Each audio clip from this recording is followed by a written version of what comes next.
Pendant des siècles, l'Église a encouragé chaque croyant à étudier les Écritures, à méditer sur Dieu, à penser sa foi. Les premiers disciples n'étaient pas des théologiens professionnels. Pierre était pêcheur. Paul fabriquait des tentes. Pourtant, ils ont transformé le monde. Aujourd'hui, nous avons inversé cette logique. La théologie est devenue une spécialité réservée aux pasteurs, aux professeurs de séminaires, aux érudits et le reste du peuple de Dieu. On leur demande de croire sans comprendre, d'obéir sans réfléchir, de suivre sans questionner. Le résultat, des millions de croyants sincères, fidèles, engagés dans leurs églises, mais incapables de penser leur foi de manière cohérente. Aujourd'hui, je veux déconstruire cette fausse division entre ceux qui pensent et ceux qui croient. Parce que cette séparation n'est pas biblique, elle n'est pas historique, elle est récente. Et elle a des conséquences dramatiques. À la fin de cet épisode, vous comprendrez pourquoi la théologie n'est pas une discipline académique optionnelle, mais plutôt une responsabilité de tout disciple. Vous saurez par où commencer. Ouvrons la Bible.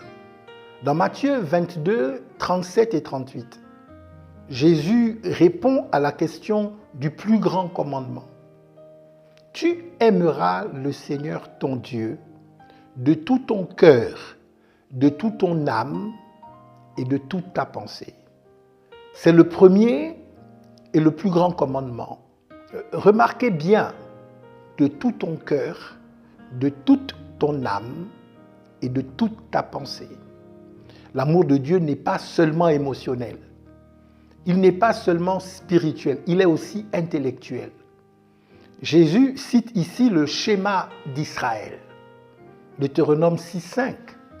Dans le texte hébreu, le mot traduit par pensée est méod, qui signifie force, ressource, capacité. Aimer Dieu de toute ta pensée, c'est mobiliser toutes tes ressources intellectuelles pour le connaître. Et dans Romains 12,2, Paul écrit « Ne vous conformez pas au siècle présent, mais soyez transformés par le renouvellement de l'intelligence. » Le mot intelligence ici, c'est nous en grec. L'esprit, la faculté de comprendre, de raisonner. Paul ne dit pas « soyez transformés par des expériences spirituelles ». Il dit « soyez transformés par le renouvellement de votre manière de penser ». La foi biblique n'est pas aveugle, elle est intelligente. Elle structure la pensée. Augustin d'Hippone, au IVe siècle, a formulé un principe qui a guidé l'Église pendant des siècles. Credo ut intelligam. Je crois pour comprendre. Il ne dit pas « je crois sans comprendre ». Il dit « je crois pour comprendre ». La foi n'est pas la fin de la réflexion, elle est le début de la compréhension. Dans son traité de Doctrina Christiana, Augustin insiste « Tout chrétien doit être équipé pour interpréter les Écritures, comprendre la doctrine et discerner la vérité de l'erreur. » Ce n'est pas réservé aux clercs. Comment nous avons perdu cette conviction pendant des siècles? L'Église catholique médiévale a centralisé le savoir théologique. Seuls les prêtres avaient accès aux Écritures en latin. Le peuple était maintenu dans l'ignorance.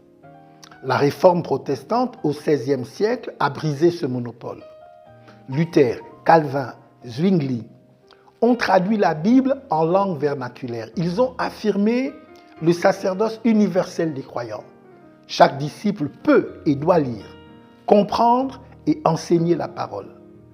Mais aujourd'hui, en plein XXIe siècle, nous avons recréé cette division, pas par interdiction formelle, mais par négligence. On forme des pasteurs dans des séminaires pendant 3 à 5 ans, et le reste du peuple, on leur donne des sermons de 30 minutes par semaine. Le résultat est prévisible. Des croyants qui peuvent citer des versets, mais qui ne savent pas penser bibliquement. Des disciples qui connaissent des histoires, mais qui ne comprennent pas la cohérence doctrinale de l'Évangile. Alors, concrètement, comment commencer à penser votre foi? Premièrement, posez-vous cette question simple. Pourquoi je crois ce que je crois? Pas qu'est-ce que mon pasteur m'a dit de croire, mais pourquoi moi, je suis convaincu que c'est vrai. Si vous ne pouvez pas répondre à cette question sur une doctrine aussi centrale que la divinité, la justification par la foi ou la résurrection, vous ne possédez pas votre foi. C'est votre foi qui vous possède. Deuxièmement, lisez. Pas seulement la Bible, bien sûr. Commencez par là, mais aussi ceux qui ont pensé la Bible avant vous. Lisez un père de l'Église, lisez un théologien historique, lisez un penseur contemporain sérieux. Vous n'avez pas besoin de tout comprendre du premier coup.